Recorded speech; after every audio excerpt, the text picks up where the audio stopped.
आपने अमारा रज़ी अल्लाह अन्हा का नाम तो सुना होगा, लेकिन हो सकता है आप उनको उनके असली नाम से नहीं जानते हों। नसीबा बंत काब वो अहद की जंग का हिस्सा थी जहां वो प्यासों को पानी पिलाने और जख्मियों की देखभाल के लिए शरीक हुए।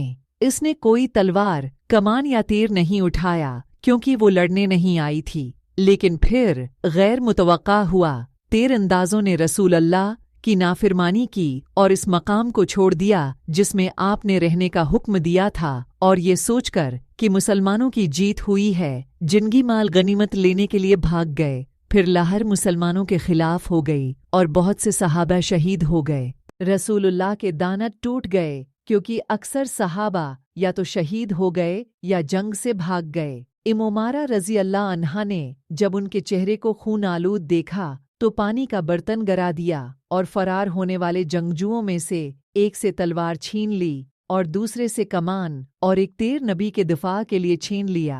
रसूलुल्लाह ने फरमाया, मैं जंग अहद के दिन जब भी बाएं या दाएं मड़ता था तो मैंने हमेशा उमारा को अपने दिफा में लड़ते हुए देखा था।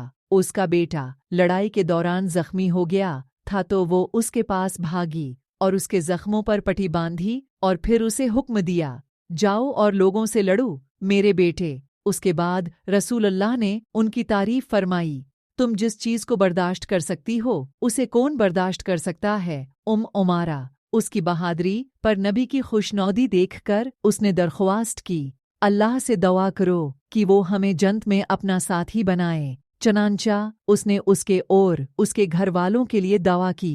उसने जवाब दिया, मुझे उसकी परवाह नहीं है कि अब उस दुनिया में मुझे क्या तकलीफ पहुंचती है। उस दिन उसे 13 जख्म आए और गर्दन का गहरा जख्म उसकी मौत तक उसके साथ रहा। उसने यमामा की जंग में भी हिस्सा लिया, मुसलमा के खिलाफ जंग, एक खुद साख्ता नबी, जहां उसे 11 जख्म आए और जंग के दौरान अपना हाथ खो बैठे।